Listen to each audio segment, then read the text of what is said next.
열왕기상 12장 21에서 33절 말씀입니다. 르호보암이 예루살렘에 이르러 유다 온 족속과 베냐민 지파를 모으니 택한 용사가 18만 명이라.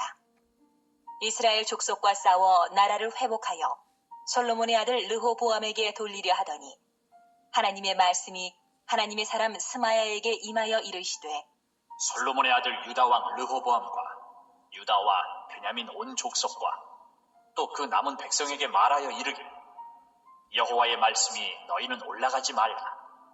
너희 형제 이스라엘 자손과 싸우지 말고 각기 집으로 돌아가라. 이 일이 나로 말미암아 난 것이라 하셨다 하라. 하신지라. 그들이 여호와의 말씀을 듣고 그 말씀을 따라 돌아갔더라. 사랑하는 형제 여러분, 10월 18일 화요일 새벽 목상에 오신 것을 환영합니다. 솔로몬이 우상 숭배로의 길을 열어놓음으로 인해서 왕국 분열의 심판이 예고된 대로 르호보암 즉위 때부터 여로보암을 중심으로 북쪽 10지파의 반역으로서 나라는 두 동강이 나고 말았습니다. 르호보암은 북쪽 10지파의 반란을 응징하기 위해서 군사를 모았는데요.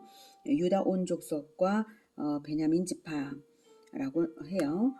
베냐민 지파가 유다와 함께 르호보암에게 남아 있었던 것을 알 수 있는 부분인데, 베냐민 지파는 사울 왕의 지파여서 다윗 가문에 대한 반발심도 있을 법도 한데 르호보암에게 남아 있었던 것은 지리적 위치 때문인 것 같아요. 유다 지파와 접해 있었고요. 예루살렘 바로 위였고요. 하지만 베냐민 지파 전체가 남은 것은 아니고요. 베델은 북쪽에 넘어간 것을 보면 베냐민 지파 일부는 북쪽으로 넘어간 것이죠. 군사를 18만 명이나 모았으니 대대적인 응징을 하겠다는 것인데요. 23절에 보면 하나님의 사람 스마야를 통하여서 하나님의 명령이 떨어집니다. 명령을 들을 대상은 유다와 베냐민 온 족속과 또 그 남은 백성이에요. 그 남은 백성은 유다와 베냐민 외에도 남은 다른 지파 사람들도 있었던 것이죠. 그러니 남북 분단은 각 지파들과 가문들을 갈갈이 찢어 놓은 것을 알 수가 있어요. 하나님의 명령은 24절, 너희는 올라가지 말라. 너희 형제 이스라엘 자손과 싸우지 말고, 형제니까 싸우지 말라. 싸우지 말고 각기 집으로 돌아가라. 이 일이 즉 남북 분단이 나로 말미암아 여호와로 말미암아 난 것이라 하셨다 하라. 이렇게 말씀을 하셨어요. 남북 분단이 하나님의 섭리로 된 것이니까 전쟁을 포기하라는 이 명령을 듣고 르호보암이 순종해서 돌아갔다는 사실이 한편 놀랍죠. 비록 인본적인 마음을 가져서 어리석은 정치를 한 점은 있지만 르호보암의 기본은 하나님에 대한 신앙과 순종입니다. 그래서 자기 아버지 적부터 시작된 그 우상 숭배 때문에 하나님께서 섭리로서 이렇게 징계를 주신다는 것을 듣고 순종하고 있는 거예요. 그 점에서 북쪽 여로보암과는 엄청난 차이가 있습니다. 25절. 여로보암이 에브라임 산지에 세겜을 건축하고 거기서 살며 또 거기서 나가서 분우엘을 건축하고 그의 마음에 스스로 이르기를, 나라가 이제 다윗의 집으로 돌아가리로다. 만일 이 백성이 예루살렘에 있는 여호와의 성전에 제사를 드리고자 하여 올라가면 이 백성의 마음이 유다 왕된 그들의 주 르호보암에게로 돌아가서 나를 죽이고 유다의 왕 르호보암에게로 돌아가리로다 하고 이에 계획하고 두 금송아지를 만들고 무리에게 말하기를, 너희가 다시는 예루살렘에 올라갈 것이 없도다. 이스라엘아, 이는 너희를 애굽 땅에서 인도하여 올린 너희의 신들이라. 하고 하나는 베델에 두고 하나는 단에 둔지라. 이 일이 죄가 되었으니 이는 백성들이 단까지 가서 그 하나에게 경배함이더라.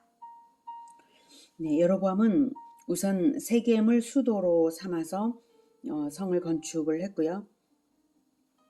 요단 동쪽에 분우엘은 브니엘이라고도 합니다. 분우엘에도 성을 건축했어요. 요단 동쪽의 넓은 땅도 북이스라엘이 되었기 때문에 세겜을 방어하기 위해서 동쪽에도 요새가 필요했어요. 이렇게 자기 권력을 지키기 위한 여로보암의 노력은 군사적인 부분만 아니라 이런 건축적인 부분, 군사적인 부분만 아니라 종교적으로 사악한 계획을 하기까지였습니다. 26, 27절에 마음에 스스로 이르기를, 나라가 이제 다윗의 집으로 돌아가리로다. 만일 이 백성이 예루살렘에 있는 여호와의 성전에 제사를 드리고자 하여 올라가면 이 백성의 마음이 유다 왕 된 그들의 주 르호보암에게로 돌아가서 나를 죽이고 유다의 왕 르호보암에게로 돌아가리로다 하고. 네. 여호와께서 명령하시길 1년에 3번씩은 모든 이스라엘 남자들이 여호와께 배워라라고 하셨고요. 그래서 3번의 절기에는 모든 남자들이 예루살렘 성전에 나갑니다. 여호와 신앙을 가진 이스라엘 백성들은 반드시 다 그렇게 할 거예요. 만약 그렇게 되면 북이스라엘의 백성들의 마음이 르호보암에게로 돌아와서 버릴 것이라고 생각한 것이죠. 예루살렘에 다들 갈 테니까요. 그래서 종교적으로도 원천 봉쇄를 하기 위해서 우상 숭배를 적극적으로 조장을 한 것입니다. 그게 28, 29절이에요. 이에 계획하고 적극적으로 계획을 한 거예요. 계획하고 두 금송아지를 만들고 무리에게 말하기를 너희가 다시는 예루살렘에 올라갈 것이 없도다. 이스라엘아 이는 너희를 애굽 땅에서 인도하여 올린 너희의 신들이라 하고 하나는 베델에 하나는 단에 두었습니다. 베델은 북이스라엘의 최남단이고요. 창세기적 야곱 때에 돌베개를 기름 부어 세운 후부터 성지가 된 곳이죠. 단은 북이스라엘의 최북단이고요. 단에는 이미 사사시대부터 제단이 있었기 때문에 사람들이 거기서 우상에게 제사를 이미 하고 있었죠. 그래서 이 두 지역의 종교성을 이용해서 백성들의 종교심을 우상에게로 돌려서 자기 권력을 지키기 위해 사악한 정책을 편 것입니다. 출애굽한 백성들이 십계명 받은 지 40일 만에 금송아지를 숭배한 일로 이스라엘 전체를 진멸하겠다고 하셨던 하나님이신데 모세의 중보로 진멸은 취소하셨어도 3,000명은 레위 지파의 칼에 죽임을 당하게 하신 하나님이신데 여로보암의 죄가 북이스라엘을 가만히 두겠습니까? 하나님께서 오래 참으시겠지만 결국 우상 숭배를 중단하지 않는 한은 멸망은 불가피한 것입니다. 차라리 모세 때처럼 당장에 하나님의 징계가 있어서 우상 숭배를 버리고 돌이키게 되는 것이 훨씬 더 나은 일일 것입니다. 하지만 여로보암은 더 나아갔어요. 31절. 그가 또 산당들을 짓고 레위 자손 아닌 보통 백성으로 제사장을 삼고 8째 달 곧 그달 15째 날로 절기를 정하여 유다의 절기와 비슷하게 하고 제단에 올라가되 베델에서 그와 같이 행하여 그가 만든 송아지에게 제사를 드렸으며 그가 지은 산당의 제사장을 베델에서 세웠더라. 그가 자기 마음대로 정한 달 곧 8째 달 15째 날로 이스라엘 자손을 위하여 절기로 정하고 베델에 쌓은 제단에 올라가서 분향하였더라.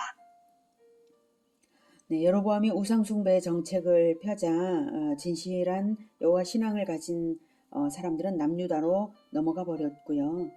특히 레위인들이 다 남유다로 넘어가 버렸기 때문에 레위인들을 시켜서 우상 숭배를 하게 할 수가 없었죠. 그래서 보통 백성으로 제사장을 삼은 것입니다. 그리고 32절에 8째 달 곧 그 달 15째 날로 절기를 정하여서 유다의 절기와 비슷하게 한 것은 유다의 절기 중 7월 15일에 장막절과 비슷하게 8월 15일로 해서 절기를 삼았다는 거죠. 북쪽의 추수가 남쪽의 추수보다 한 달 늦기 때문에 그것에 맞추기도 한 것이고 또 가능한 남쪽과는 완전히 분리시키고자 해서 여호와의 명령으로 세워진 전통 자체를 끊고 제멋대로 절기를 정했습니다. 그리고 자기가 직접 베델에 쌓은 제단에 올라가서 분향도 했어요. 이런 사악한 종교 정책은 여로보암의 하나님의 은혜로운 말씀을 여로보암이 믿지 않았기 때문에 저지른 것입니다. 어떤 말씀인가 하면 열왕기상 11장 34, 39절에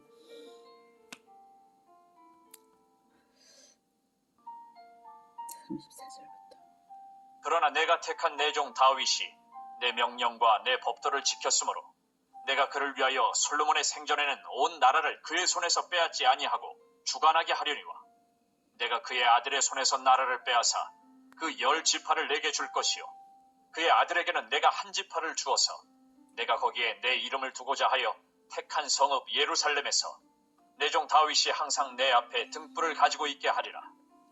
내가 너를 취하리니 너는 내 마음에 원하는 대로 다스려 이스라엘 위에 왕이 되되 내가 만일 내가 명령한 모든 일에 순종하고 내 길로 행하며 내 눈에 합당한 일을 하며 내 종 다윗이 행한 같이 내 율례와 명령을 지키면 내가 너와 함께 있어 내가 다윗을 위하여 세운 것 같이 너를 위하여 견고한 집을 세우고 이스라엘을 내게 주리라. 내가 이로 말미암아 다윗의 자손을 괴롭게 할 것이나 영원히 하지는 아니하리라 하셨느니라. 한지라. 이렇게 여로보암에게 말씀을 전하라고 하셨기 때문에 여호와 신앙으로 세워진 여호와의 기업인 이스라엘이므로 예루살렘 성전 중심의 신앙생활을 하는 게 마땅한 일이었어요. 예루살렘은 유다 지파에 들어가 있지만 아무 걱정 없이 남유다와도 친하게 지내어도 될 일이었고요. 왕 자신이 여호와 신앙으로 겸비해야 나라가 튼튼했을 것입니다. 그런데 자기 힘으로 자기 권력을 지키려고 애써서 우상숭배 정책을 고안해내고 자기가 제사를 집전하기까지 하면서 악한 모범을 보인 것입니다. 나답과 아비후가 다른 불로 분향을 하다가 여호와의 불을 받아서 즉사했던 일이 있었는데 여로보암에게는 심판의 불이 임하지는 않았지만 그의 가문이 온전하겠습니까? 하나님의 심판이 없겠습니까? 14장에서 하나님의 심판을 선지자 아히야가 전하는 부분이 있습니다. 열왕기상 14장 7에서 13절 6절부터 그가 문으로 들어올 때에 아히야가 그 발소리를 듣고 말하되 여로보암의 아내여 들어오라. 내가 어찌하여 다른 사람인 채 하느냐. 내가 명령을 받아 흉한 일을 내게 전하리니 가서 여로보암에게 말하라. 이스라엘의 하나님 여호와의 말씀이 내가 너를 백성 중에서 들어 내 백성 이스라엘의 주권자가 되게 하고 나라를 다윗의 집에서 찢어내어 내게 주었거늘 너는 내 종 다윗이 내 명령을 지켜 전심으로 나를 따르며 나 보기에 정직한 일만 행하였음과 같지 아니하고 내 이전 사람들보다도 더 악을 행하고 가서 너를 위하여 다른 신을 만들며 우상을 부어 만들어 나를 노엽게 하고 나를 내 등 뒤에 버렸도다. 그러므로 내가 여로보암의 집에 재앙을 내려 여로보암에게 속한 사내는 이스라엘 가운데 매인자나 노인자나 다 끊어버리되 거름더미를 쓸어버림같이 여로보암의 집을 말갛게 쓸어버릴지라. 여로보암에게 속한 자가 성읍에서 죽은즉 개가 먹고 들에서 죽은즉 공중의 새가 먹으리니 이는 여호와께서 말씀하셨음이니라 하셨나니 너는 일어나 내 집으로 가라. 내 발이 성읍에 들어갈 때에 그 아이가 죽을지라. 온 이스라엘이 그를 위하여 슬퍼하며 장사하려니와 여로보암에게 속한 자는 오직 이 아이만 묘실에 들어가리니 이는 여로보암의 집 가운데에서 그가 이스라엘의 하나님 여호와를 향하여 선한 뜻을 품었음이니라. 이렇게 어려서 죽은 아들 하나만 제외하고는 여로보암의 집이 다 멸망한 것이 여로보암 가문입니다. 여로보암 때문에 이후 북이스라엘의 역사 내내 우상 숭배의 죄가 있었고 선한 왕이 하나도 없었고 마침내 멸망에 이르기까지 간 것입니다. 열왕기서가 그 후 북이스라엘의 왕들에 대해서 평가하기를 느바세 아들 여로보암의 죄를 따라 행하는 것을 행했다. 이런 표현들을 계속 합니다. 느바세 아들 여로보암의 죄를 따라 행하였기 때문에 이렇게 하였다. 이렇게. 예. 그래서 첫 왕, 첫 선조가 어떻게 하느냐는 너무나 중요한 것입니다. 이렇게 출발 자체가 북이스라엘과 남유다는 큰 차이가 났어요. 우리는 교회를 개척한 첫 선조가 되었습니다. 우리 교회가 이 세대에 어떻게 하느냐 하는 것은 대대로 어떻게 할지, 예수님 오실 때까지 어떻게 할지를 거의 결정짓는 행실이 될 것입니다. 그래서 저는 보통 사람들이 보기에 과하다고 느낄 정도로 성경이 가르쳐주는 예수님의 방식을 최대한 따르고자 합니다. 3년 주기 성경 공부가 그런 것이고요. 매주 학교학 전도, 매주 2회의 학교학 전도가 그런 것이고요. 매년 시골 마을 전도잔치가 그렇고요. 제주 교회들을 섬기는 여러 행사들이 그렇고요. 모든 헌금과 11조를 한 푼도 허튼 데 쓰지 않고 전액, 전도와 선교에 하나님의 일에 완전히 쓰는 것이 그렇습니다. 이외에도 힘이 더 생기면 더욱 힘써서 새로운 일을 할 것입니다. 다른 교회들이 어떻게 하는지를 적당히 따라하는 일은 안 할 것입니다. 왜냐하면 이미 개혁이 필요한데도 개혁 없이 지내는 것을 우리가 따라해서는 안 되거든요. 우리는 시작점에 있으므로 오직 예수님의 모범만을 따르고 좁은 길을 가기로 하는 것입니다. 그렇게 애를 써도 오히려 부족할 뿐이죠. 오늘은 첫 지도자의 신앙과 행실이 온 백성과 나라와 후손 대대로 미치는 중요성을 보았습니다. 우리 모두가 모퉁이돌이 되셔서 진정한 성전을 지으시는 우리 주 예수 그리스도만을 따라서 처음 사랑을 결코 잊지 않고 오직 하나님을 뜨겁게 사랑하며 십자가 정신으로 백성을 이끄는 자들이 되기를 기원합니다. 기도하겠습니다. 하나님, 우리는 좁은 길을 가겠습니다. 오직 예수 그리스도만을 따라서 가겠습니다. 많은 사람들이 넓은 길로 가고 많은 사람들이 남을 따라 행하지만 우리는 좁은 길, 오직 예수님께서 가신 그 좁은 길만 가겠습니다. 주님 도와주시옵소서. 그래서 나를 위하여 살지 않고 오직 예수님께서 행하신 그 진정한 성전을 세워가는 그 일, 하나님 나라를 세워가는 그 일에 매진하고자 합니다. 주님, 우리를 도와주셔서 모든 것이 형통케 하셔서 하나님의 일이 다 이루어지게 도와주시옵소서. 예수 그리스도 이름으로 기도드립니다. 아멘. 이어지는 시간은 개인 기도 시간입니다.